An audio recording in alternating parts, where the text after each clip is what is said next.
We are officially live.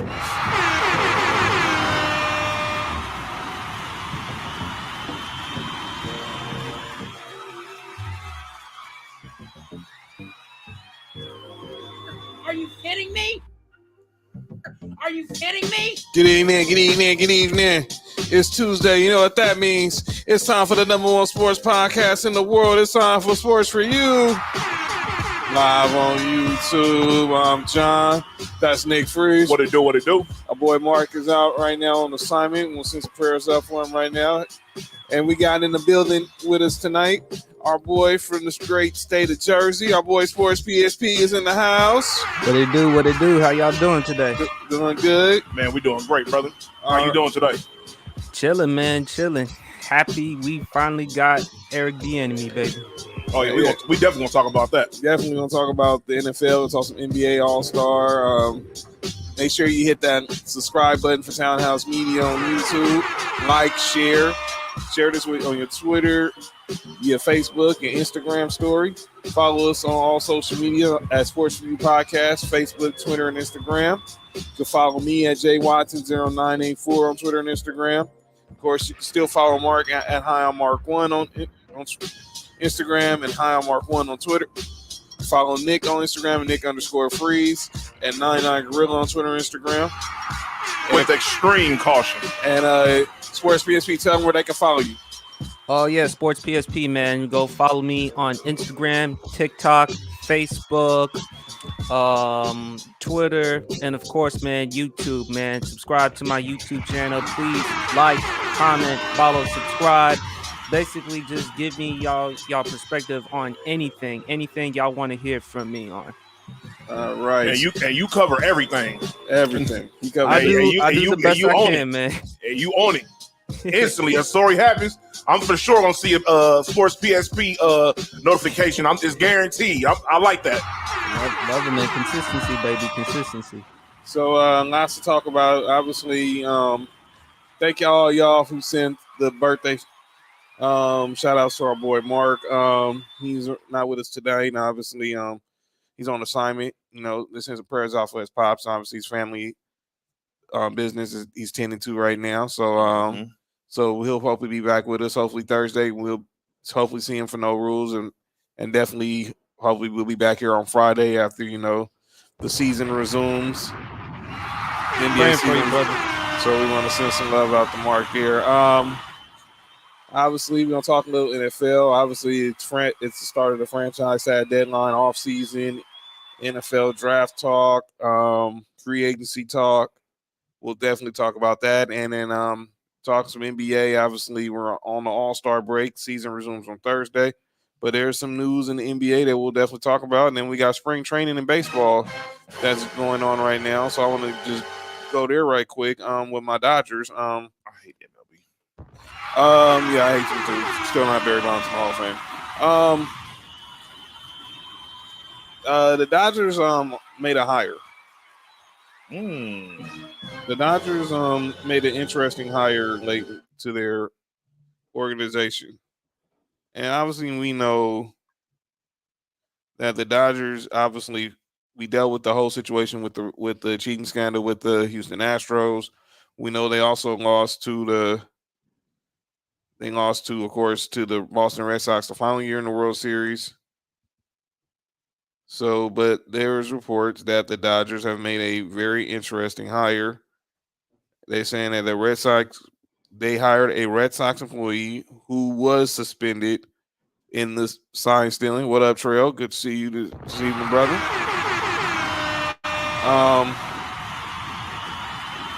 Mookie Betts talked to the LA Times. He said people in the Red Sox, he knew that there were some sign stealing, but he admitted there was no sign stealing during the World Series when they beat the Dodgers, and probably really didn't need it because they were the best team in baseball anyway. I'm more hurt by the Astros loss. So I think we could have beat the Astros, but I knew there was no way we were beating the Red Sox. That team was a machine, and I hate all things Boston. But I want to get your guys' perspective on this because it seemed like everyone's saying it seemed like the Dodgers are kind of contradicting themselves. Obviously, having their issues with the Astros, but now they hiring whoever this unidentified person is from the Red Sox, and then Mookie Betts admitting that they stole the signs, but they didn't do it in the World Series. From a Dodgers perspective, with me, I mean, I'm happy we got Mookie Betts here. What up, Kenzie? I mean, who wouldn't be happy they have Mookie Betts on their team? The issue with me, obviously, was more so with the Astros. Wasn't the fact that they obviously we know they cheated. Can't do nothing about that. Can't take the World Series back, and it is what it is. Mm-hmm. But the issue was how they pretty much threw people under the bus. Like I thought Alex Cora, who was the bench coach, and of course the manager AJ Hinch, pretty much got a raw deal because pretty much players such as Jose Altuve, Carlos Correa, Alex Bregman, George Springer, Verlander, they all pretty much got immunity for snitching. Damn. They got immunity for admitting that they did have something to do with this, but they weren't suspended. There were no fines, but you had people who did lose jobs. That's crazy. But it is what it is. But and then in the situation with the Red Sox, there was really no punishment. There was really not enough information out there that said that they were doing something as blatant as what the Astros were doing, where it was banging on trash cans and all the audio. There was the audio part that Mookie Betts talked about, the videos, but it wasn't to the degree as pretty much like espionage with the Astros. P, I don't know if I asked you this last time, but who's your baseball team? I mean, I've told y'all before, I don't really follow baseball that much. Not really the biggest baseball fan in the world. I guess I would probably say maybe just Yankees, only because I'm from Jersey. So Right. That's about it. I've only been to like a couple of Yankees games. Yeah. So that's really about it. Yeah. Nick? I mean, Jersey, we all know it's just football and basketball with the Knicks, Nets, stuff like that, Yankees. But to your point about the whole Astros thing, look, you can't change what happened in the past. What's done is done. There's nothing up, that Bass? you can do. So, it is a terrible situation. That's all I'm gonna leave it at that. Nick? I know for Dodger fans, anything that involves the Astros and around that time is definitely a sensitive subject. But I don't know. This whole situation, I don't know. It just seems like this situation continues to just linger on. Don't it seem like that? It happened in 2017. I moved on. The Dodgers won the World Series since. I hate that the Astros won the World Series this year over the Phillies. But, 'cause I just don't want that franchise to prosper at anything. But I pretty much moved past it. I was happy for Dusty Baker. He's a former Dodger. Yeah, shout out to Dusty Baker. Riverside zone. You know what I'm saying? Riverside zone. But, outside of that, I can really give, two spits about the Astros. Yeah. And obviously, you seen them more than us because they're in y'all division as an Angels fan. Yeah, unfortunately. But it is what it is. But I'm ready to move on. The Dodgers got other fish to fry because obviously they wet the bed last year in the playoffs against Kinsey and Lay's Padres. Machado! And that's a story that I know that we talk about it on Tuesday. Last Friday, but Manny Machado is opting out of the final year of his contract. And because Are you kidding me? Kinsey, yeah, Charles said Yankees only over here, F having two teams. Hey, Lisa, good evening to you too. But Manny Machado said he's going to opt out of the final year of his contract. They said the report is they're like $150 million apart in the new deal. $150 million. I don't know what he's asking for. Oh Lord! Are you kidding A me? lot of money. A lot of money. Oh, Yeah, that's not like that is a big division. $150 million. That's pretty much nowhere close. yes. Well, it's something like what's happening with Lamar Jackson. But we'll get to that. We'll get to the football. We'll get to that when we talk to football. But let's leave Lamar alone for right now. But on the baseball front, it's just like okay. They do. The Padres, they're going all in because they want to try to win a World Series. Obviously, Peter Seidler, who's their owner, they're not going to win nothing because they're in San Diego. Everything with San Diego sucks. Well, including my Clippers. Well, I say this because that is until you got Westbrook. We're gonna talk about that more later. But I think Sports PSP sees the vision. what up, Mark? There he is. Yeah. Yeah, make sure y'all send Mark some love right now. Know what I'm saying? I mean, look, San Diego needs to go back to having a sports town, man. I mean, look, I'm happy that LA got a sports town, but 2 football cities. I mean, come on, man. I mean, I miss the good old San Diego days, man, with LT, LaDainian Tomlinson, and Phillip Rivers, man, Antonio Gates. Hey, let me tell you something. As resident AFC West people, we don't miss that at all. Yeah, I know y'all don't. We don't miss that at all. Bass Clippers fans. That's when obviously Lisa said Padres. And, stop. But Nick, I guess you don't miss going to Vegas from Oakland. You don't miss that. Look, when people told me they was like, "Oh, what you gonna do now?" They went from Oakland to Vegas. I'm like, it's a closer drive for me. That went from 8-hour trip to like 3 hours. Yeah, that's cool. Yeah, that's no problem. Live with that. I can live with that any day of the week. Yeah. So, but let's go ahead and get to the NBA. So, let's do it. All right. So, All-Star Weekend just passed. Let's start off with the breaking news of the day first, before we get to All-Star Weekend. The news broke about 4 hours ago that Nate McMillan, of course, was the coach of the Atlanta Hawks, has been dismissed. As we all knew it was gonna happen eventually. We saw this coming a mile away. This was just a fait accompli after we all saw what happened with him and Stevie Wonder could have saw that. Trae Young. Yeah, I hope Mark didn't hear that comment. That's why he can't see. Wait, what did Mark say? What Mark say in the comments? Hold on, go ahead. Mark said, "What up? What up? Appreciate all the love, of course. Shout out, Hype. What's good? What's up, Hype? Hype, what they do? We gotta talk to Hype. Hype might be having one of his own real soon. We'll be talking to him, boy out of Philly. But yeah, obviously in the news, Mark just sent some shout out to Sports PSP. Nate Thank you, McMillan. Marquez.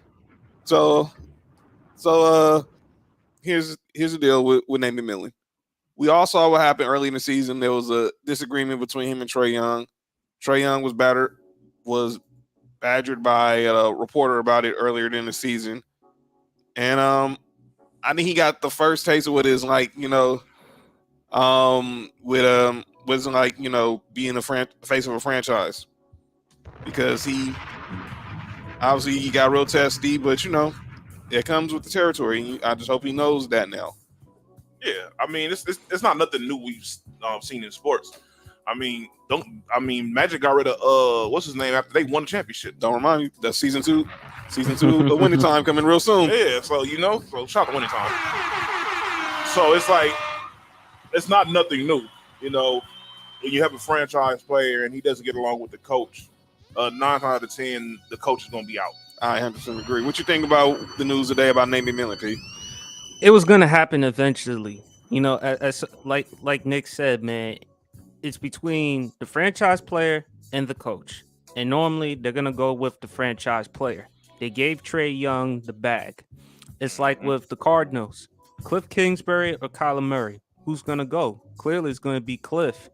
So Atlanta, they drafted Trae Young. No, they didn't draft him. They traded in the draft and then they got him because of the Luka thing. That's right. They drafted Luka. Yeah, they drafted Luka. My apologies. By the way, they'll be forever.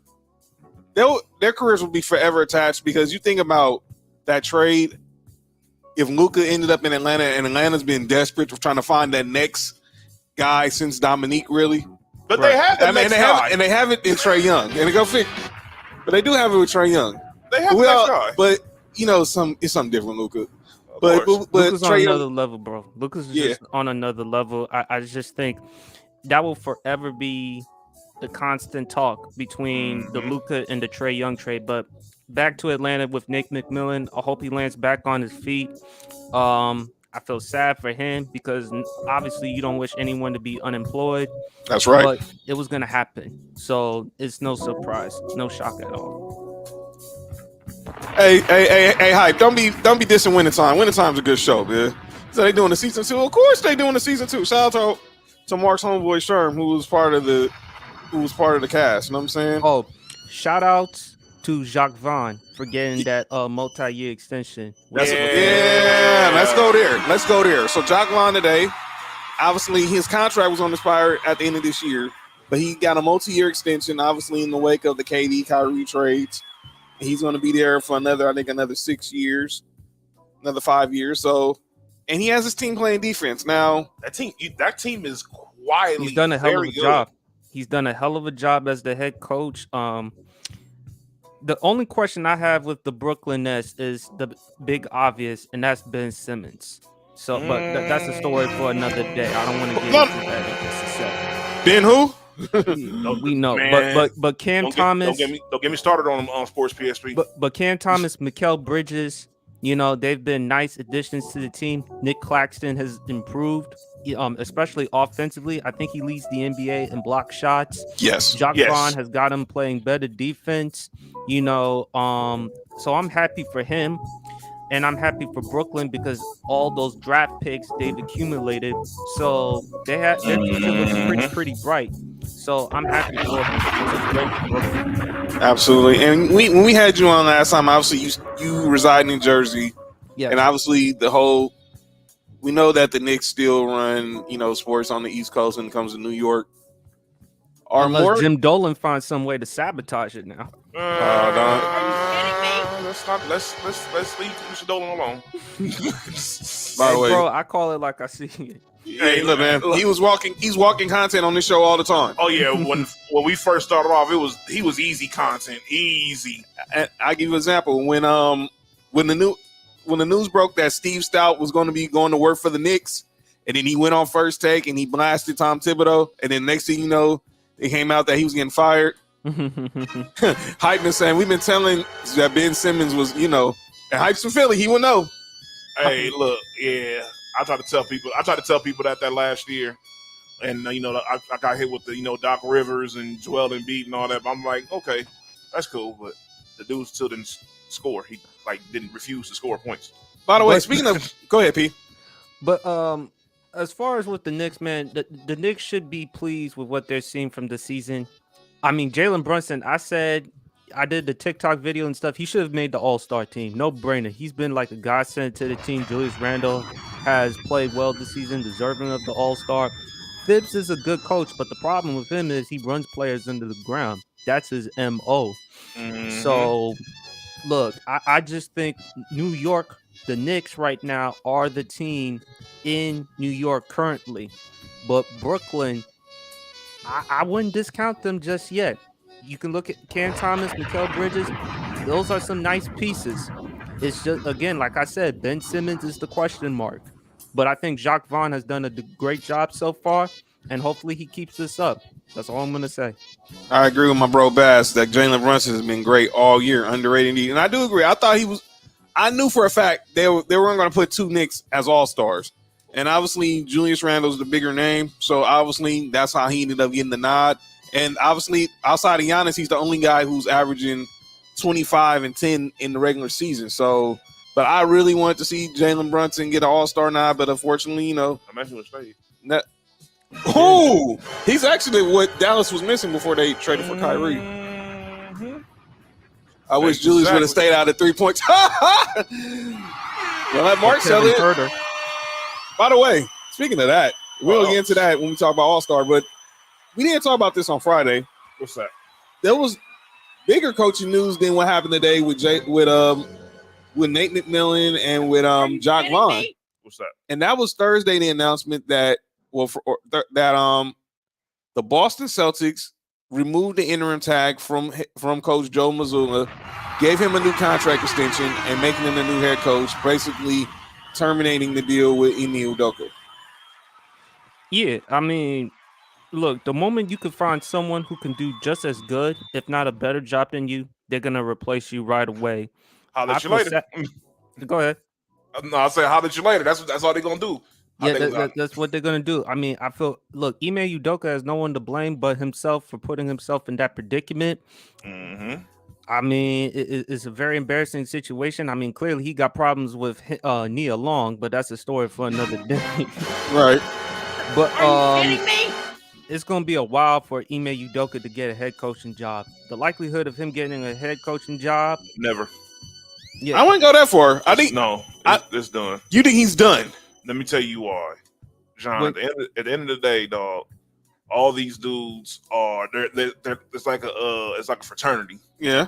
yeah. So all these dudes do other business deals with each other outside, the NBA. That's how a lot of these. That's how a lot of these. You like, how the hell did this deal happen? Well, this guy probably helped with another deal outside of this, so that's probably how they let the trade happen. But, Hold on, eh?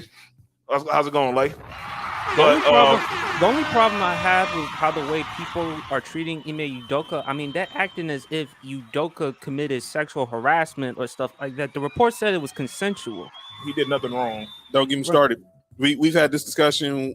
We had this discussion with the Podfather about that, and it's like this. And everyone keeps bringing up the obvious question: if this was a consensual act, why hasn't the woman's name been identified? Because the executive who it happened to is embarrassed. Or the woman has the relationship with the executive. It's supposedly it's an executive's wife. What up, Beto? Oh, damn. Yeah. Yeah. Now you see what I mean. Yeah. Like, calm down. Okay. That does put it into perspective. Yeah. Yeah, That takes to a whole nother really level. Does. It takes to a whole nother level. But I think- I'm with Nick, man. I don't think Udoka's gonna get a head coaching job. I mean, because of this situation alone, executives they still gonna look at him side eye. And Ime Udoka can coach. He can coach his tail off, but because of that situation, I don't see that happening. He gotta take his ass to college. Do you think someone will bring him on as an assistant then? In the NBA, no. He's blackballed himself in the NBA. He's gonna have to earn it right on back. Maybe college, Yeah, I was saying college, high school, something that's like that. He'll definitely get a college job somewhere. They don't care about that. But the NBA job, nah, he's not getting an NBA job, dog. Like, not even as an assistant. I'll be surprised if he even gets an assistant job. I'll be highly surprised. Yo, speaking of Udoka, who's Mhm. more likely to get a head coaching job, him or John Gruden? Here's the thing: with Gruden, there's still litigation that has to be involved, Okay. and he would tell you he's a Raiders fan, so he knows. I If know. these in it, and obviously, yeah, that's right. Y'all the perfect two people to have this conversation. You being a Commanders fan, and your GM Bruce Allen was the one who Gruden was emailing, and he was your former coach. There's a lot of obviously with the whole. There's gonna be lawsuits. Hey, Kenzie, don't talk about North Carolina right now. It's too painful. But Teddy, North Carolina accused Udoka right now. Well, maybe use him as an assistant. Man. But I don't know. I think Gruden's done because I just think the game might have passed him up. And you just think all the bad moves and Nick will tell. Well, I'll let Mr. Rader talk about that. Look, I'm gonna be honest with you, John. Even everything that you said is kind of right, but even throughout all that, the team still wasn't bad. Like, in all honesty, the team still wasn't bad. But Father, so the team still wasn't bad. Yeah, LB, that was a wild comment. Hey, that's hilarious. He said he's gonna be at the Aptos Park Rec Center, man. Yeah, that's one place. Yeah. But yeah, I want to say that on the whole situation with Udoka, like I said, I think the woman, if she's a subordinate, then there shouldn't be no problem with y'all identifying her identity. Mm-hmm. But it sounds like to me, this woman wasn't a subordinate. No. This sounds like a woman who was probably a higher up, and it has something to do with either ownership or with the front office. And but since they don't have to identify her, reveal her identity, they can stick behind this whole idea that, she was a subordinate. Man, look, I've heard it was somebody's wife. In a situation like this, it'd be somebody's wife or somebody's daughter. That's the only thing I can think of in this situation. And 9 out of 10, it might be the wife. I guarantee you it's somebody's wife. Guaranteed. It has to be. Because obviously they even said it, like, he wanted whoever the woman was, she was ready to, move on from the situation. But he insisted, and he stuck, and he stuck, and he stuck along with the situation. It's somebody's wife for sure. It's somebody's wife, but they're not gonna tell you. But back on Mazuma getting the job. Happy for him. Obviously, he's a young guy. I'm just Beto, that's wild.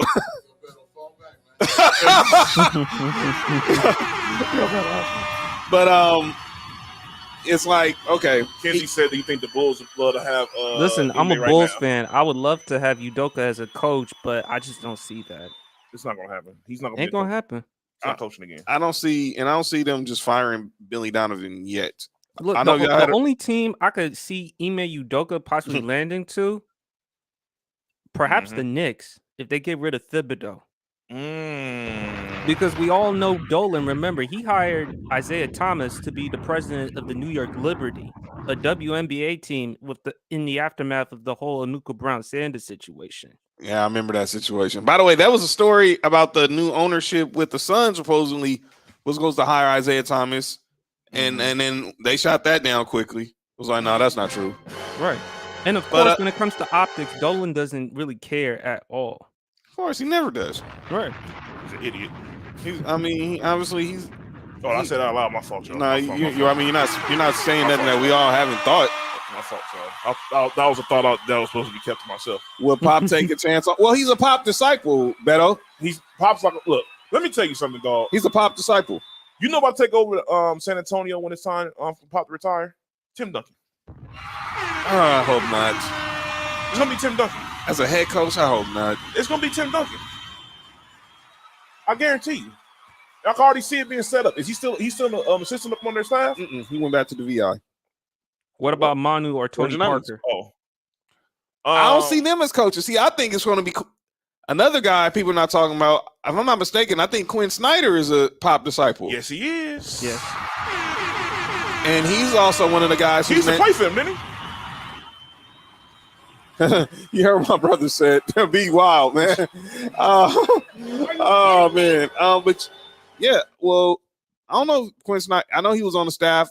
You think about all the guys in the Pop tree, where it was Budenholzer, Brett Brown, obviously Becky Hammond, Mike Brown. Shout outs to Becky Hammond. I like Becky Hammond. Shout out to Vegas.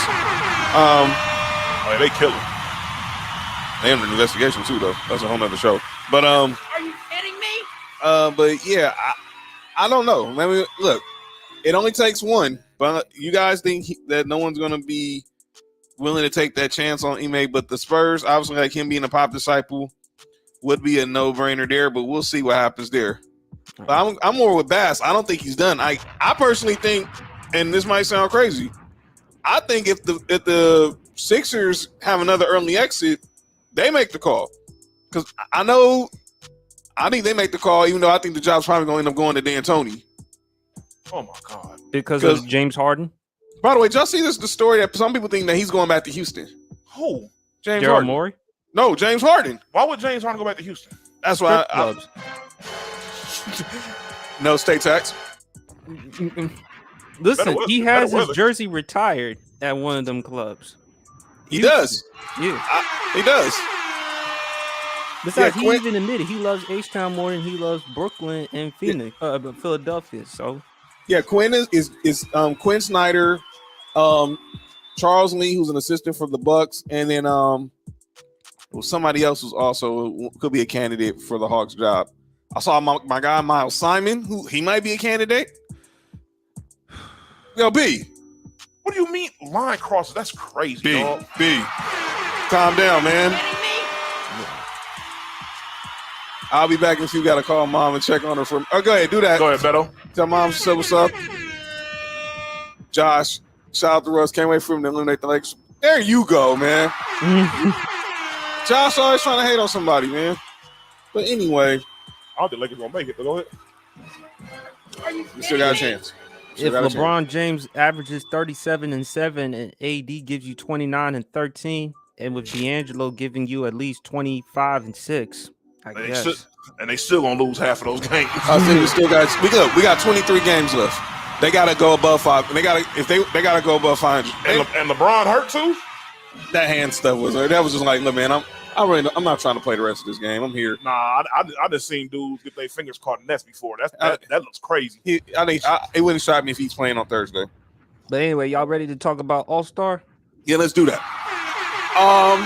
Let's start Friday. So we was here live during the Rising Stars game. Shout out to Team Powell winning. Jose Alvarado was the Rising Stars game MVP. By the way, I'm loving the new format. Basically, 4 teams consisting of the best first and second year players and now G League players. That's dope. Obviously, displaying all the young talent in the National Basketball Association. So shout out. Then let's go to Saturday. And obviously, All-Star Saturday night start with the skills competition. We had an Antetokounmpo brothers, but Giannis had to withdraw due to his wrist injury. And they had how did he hurt his wrist? During that last game against the Bulls, he ran into the stanchion and he planted. And they said he sprained it, but it was nothing serious. He just probably got some swelling and pain right now, but he'll be all right. He really is, Bass. Josh is a troll. That's all he is. I'm not getting no shots in no pocket, so. Hey, so I mean, stop disrespecting the Spaniard, man. But Man, it was Famer. exactly, and he's going to be a Hall of Famer. Unfortunately. What you mean, unfortunately? That's why he's getting his jersey retired this year. Are you kidding me? That's disrespectful too. What? See, this problem. All right, man. So back to the All-Star. We'll get into that in a minute. But obviously, it was Team Utah. They had Jordan Clarkson, Colin Sexton, Walker Kessler, and then you had the rookies team. Right. With Josh stupid, man. Are you kidding me? With Paolo, Jabari Smith, and Jalen Duren, but it was Team Utah that won. And then let's get to the 3-point contest. I mean, this must be a weird All-Star weekend because one, you had the Caucasians who were known for being better shooters, known for shooting, get out. I'm not gonna say they got outshot by the brothers, but there's the fact that that the 2 Caucasians, they pretty much no-showed in the competition, and that was Kevin Huerter and Tyler Hero. Sorry, Trail. That's because both of them are streaky shooters. Wasn't Kevin Huerter? Didn't he have like an 8? Yeah. Oh, that's terrible. Yeah, he was awful. That's awful. He was awful. That's what he gets paid for, to shoot 3-pointers. I know. Crazy. I know. When the Lakers had talked about, Lakers had wanted to draft him the year we took Mo Wagner. So that was the year we also got LeBron in free agency. We was thinking about drafting him, but the Hawks got to him first. That wouldn't have been a bad pickup for y'all. Yeah. Got to see Steph and Dame in the 3-point contest next year. I agree, Josh. Ain't never gonna happen. I think it happened. Man, please. That happened. There was a lot of pink at all. Yo, Lay, relax. please. 3-point contest. Yeah. He said 3-point contest is the best event, though. It is. I agree with Josh. It is the best event, but they're not going to make it. They're not going to make it the main event because obviously they made the right decision this past weekend for that. So let's talk about the 3-point contest. Dame Lillard won. He beating Buddy Hield and Jason Tatum in the finals. So that's the third accolade that Dame got in his whole career. Or go ahead. Is that really what we're doing right now? What is that really what we're doing right now? Man, you know how I feel about Damian Lillard. I know you're not the only person who said that I saw on social media. It's like Damian Lillard won something again that really didn't count. What's wrong, Nick? You don't like Dame Dollar?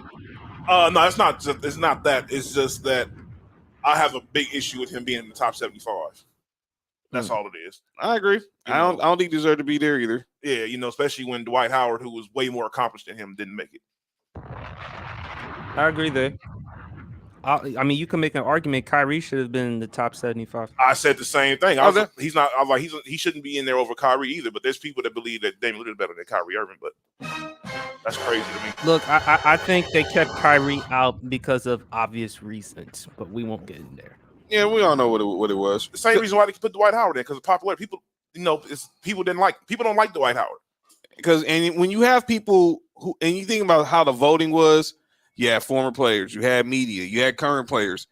There was no consistency in the voting. I mean, right? Because everyone has their biases. Mm-hmm.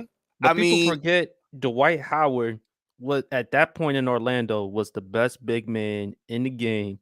He led the Orlando Magic to the NBA Finals, You and gotta then the remind me. following year, he lost in the conference finals to the Boston Celtics. Well, you gotta remind me. He played the Lakers in the final, so I know.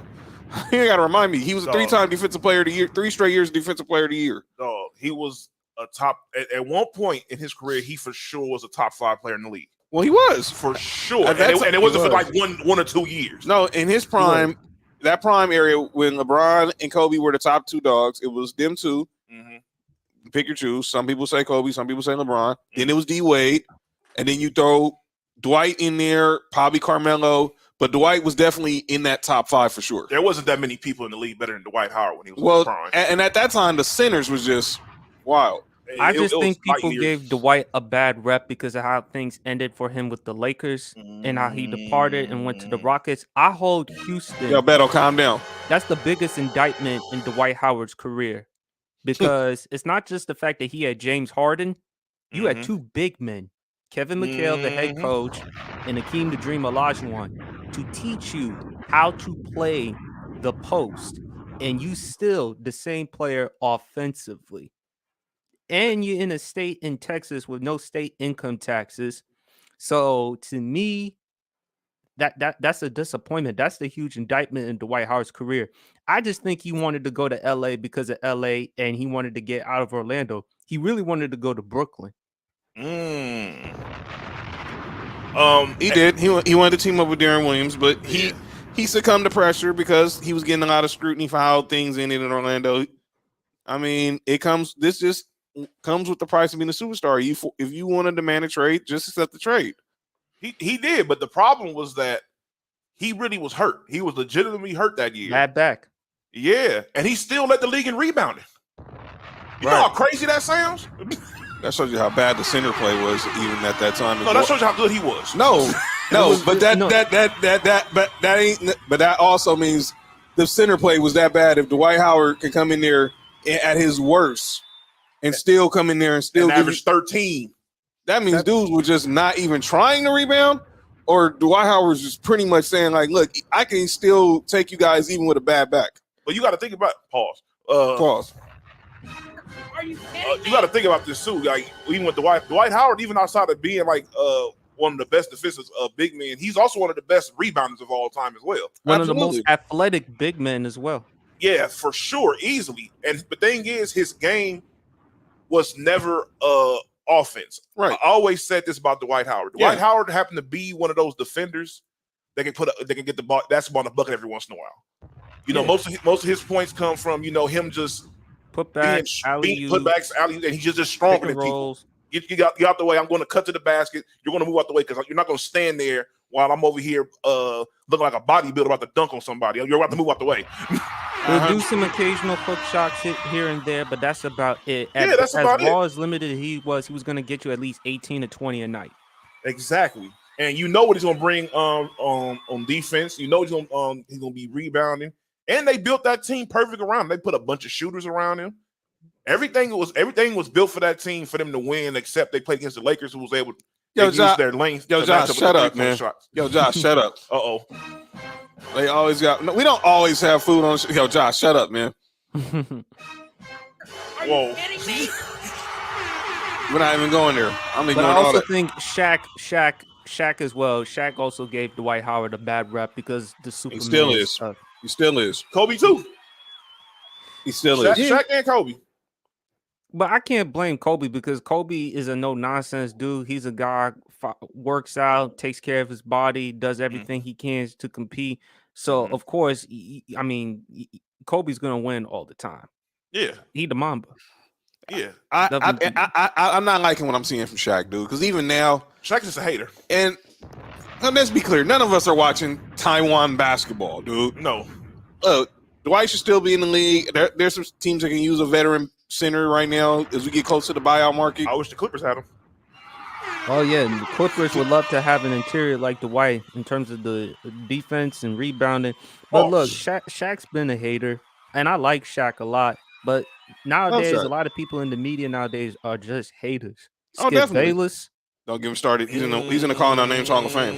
Don't get it started. Kidding me? No, I mean I gotta call out Skip Bayless because I'm so sick and tired of his take on Patrick Mahomes, man. Acting like he still keeps saying Joe Burrow's the best quarterback, and I No, he's love not. Burrow. Nah, no one is saying. No one. I heard one person saying that Joe Burrow. It was your fault, like it was your fault. It was your initial comment that started it, like. No one. I have not heard. And look, we're big Joe Burrow fans on Sports for You between us three. But I had never heard no one person say that Joe Burrow is better than Patrick Mahomes, and he's not close. And it's not close. It's not close. It's not. Stop. Come on, Skip. I mean, It's not close. by the way, Skip. I guess Skip thinks now that C.J. Stroud's the best quarterback in the league now that since the Cowboys are intrigued by drafting him. What y'all gonna do? Think somebody's actually going to take on Dak Prescott's contract? Get out of here. You'll be You surprised. know, it ain't gonna happen. But It ain't gonna happen. That ain't gonna happen. But back to All-Star Weekend. So let's go with obviously the final competition was the dunk contest, and obviously this sparked a lot of conversation. Obviously with with no marquee names in there, Matt McClung obviously just put on the show. He Shout scored a outs to 50, him. scored a definitely. 50 on every dunk except everyone gave him a perfect score except one time Lisa Leslie. Come on, Lisa. I mean, I'm like, come on, Smooth. Are you kidding me? I love Lisa Leslie, but damn, come on, that was a bad decision. Yeah. That was real Dwayne Wade. That was real Dwayne Wade in 2020. Mhm. Or Charles Barkley picking Allen Iverson with the first pick. Oh my God, I remember that. You remember that? Wait. You tell the story, P, because I want to see. Tell Nick the story. I remember this. Wasn't there like some NBA lottery draft pick? It on was inside the NBA, and then Charles Barkley accidentally took Allen Iverson with the first pick. So they was doing an all-time All-Star draft, and they had every player who's probably ever been an All-Star. It was Shaq, it was Kenny, Chuck, Kevin McHale. This is when Kevin McHale was still out of Inside coaching. the NBA TNT. So Steve Kerr, and Reggie Charles Miller. Reggie Miller, all the guys like you think we see, Chris Webber, they were all on, and Charles Barkley had the very first pick in the draft. All the players out there: Michael Jordan, LeBron James, Kobe Bryant, Kareem Abdul-Jabbar, Wilt Chamberlain, Bill Russell. He picks Allen Iverson with the very first pick, and that's not a slide on AI. I love AI. But come on, man. Listen, he's my favorite basketball player. He's my favorite idol. He's my favorite role model. I love AI. But come on, the first overall pick. With all the NBA players available, there's no way. There's no way. Yes, he did. I didn't see that. That would have been. That happened the year. Oh wow, he's hobbling. That happened the year. That was a 2011 All-Star weekend. All-Star weekend was here in LA. The year Blake Griffin won the dunk contest. That's actually pretty funny. And I'm like, come on, Chuck, you really chose. But listen, we don't want to be disrespectful to Allen Iverson now. No, we're not. No. We're not disrespecting Bubba Chuck. But let's be clear, man. You know dang well. There's no way. I can't think of anybody outside of people who are like Iverson stans that would choose him over anybody in the NBA of all time. And I love AI. I love AI. He's my he was my favorite basketball player. I always wanted to be like him in terms of getting the braids, the tattoos, everything like that. AI is my dog, but I can't have him above Kareem, Magic, Will, MJ, and all of them. I mean, Charles, I don't know what Charles was on that night. I mean, he probably had the same thing he was drinking in Utah. Oh my Lord! Are you kidding me? Now they want to say that the mics was bad. No. It sounded like Charles was probably bored because obviously they couldn't do much in Utah. So he probably just was like, you know what, I'm just gonna get wasted this All-Star weekend. That's there ain't no Krispy Kreme in Utah. Yo, hey, Shaq said that was the most he's ever been inside his room during the NBA All-Star weekend. So back to the dunk contest, and then we're gonna get to the whole All-Star week, to the game, and then the whole All-Star weekend as a whole, the whole situation. So McClung wins the dunk contest. Trey Murphy, I thought he was cool. I like this dunk, the alley-oop between the legs, and he caught it and did the windmill. I thought that was cool. I thought Jericho Sims had the worst dunks. By the way, I think New York Knicks should just retire from the dunk contest, whether it was him, Obi. I mean, last year. He won last year. I was upset with Obi too.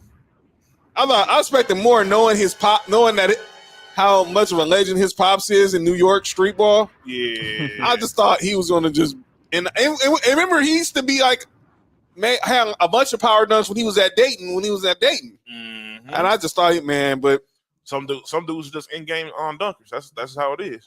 I agree, bro. I totally agree. But Matt McClung, man, obviously played with the Lakers in the G League, in the Summer League, is now with the Sixers. I knew he was gonna win though, because I seen him dunk. Boy got YouTube hot. sensation. Yeah, I seen him dunk when he was in high school. He's crazy. Oh man. Yo, Lay, John, who was your favorite? I want to know. Who was your favorite? Go ahead, P. You and I think we were texting about what they should do with the All-Star Dunk Contest. You said, I think they should get viral dunkers, Yeah, like I was. YouTubers, Yes, stuff like that. And absolutely. I've come to the realization, because I feel like even if you incentivize the players, even if you reward them with something, they're like, nah, we're not doing it. I don't know if they just don't want to do it or they just don't want to do it because either they're scared. I mean, that sounds kind of harsh to say that, though, because they're afraid of getting embarrassed or exposed on the All-Star Dunk Contest. Not the fact that they'll lose, but they'll get embarrassed or stuff like that. Do you think those are the reasons? I think everything you said was valid. I think the whole social media age is ruined these for everybody. I think I don't think it's that they're afraid. You never seen that movie? Yeah, that was Ray Liotta's last movie.